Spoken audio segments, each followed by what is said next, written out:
लेकिन इस जन्म का किया भजन अगले जन्म में काम आ गया, स्मृति बनी रही।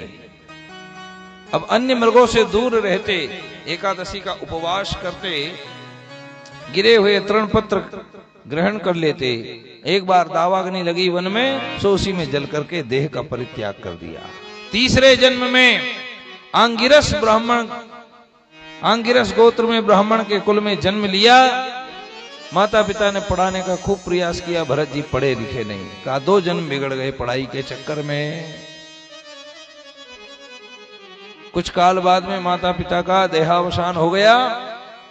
भाइयों ने भी घर से निकाल दिया, खेत के ऊपर झोपड़ी बना करके कह दिया यहीं रहो, रखवाली करो फसल की पशु पंछियों से।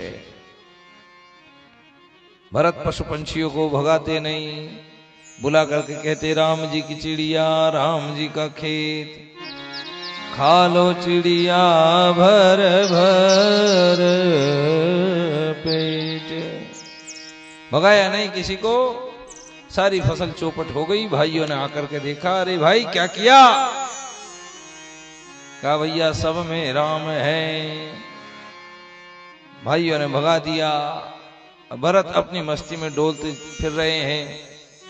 एक बार एक दस्युराज भद्रकाली की बलि चढ़ाने के लिए मंदिर में बैठा, तो बलि का जो पशु था वो भाग गया। दस्युराज ने कहा जाओ किसी को पकड़ लाओ। सो झूमते जाते हुए भरत जी मिल गए।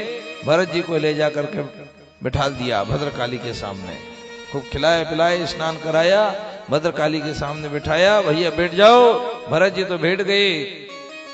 तत्ववेत्ता महापुरुष थे, आत्माराम महापुरुष थे। जैसे ही हाथ जोड़ करके सिर झुकाया, भीलों के सरदार ने जहां मारने का प्रयत्न किया, तलवार निकाल करके सोई मूर्ति फोड़ करके भद्रकाली प्रकट हो गई। बोल जगदम्बे मैया की जय। उसी सरदार के हाथ से तलवार लेकर के सारे उसके सहायकों को मार गिराया। भरत आगे चले तो सिंधु सोबिर देश के राजा मिल गया रहुगण। पालकी में बैठ करके जा रहा था कपिल आश्रम तत्व ज्ञान प्राप्त करने के लिए। एक कहार बीमार हो गया।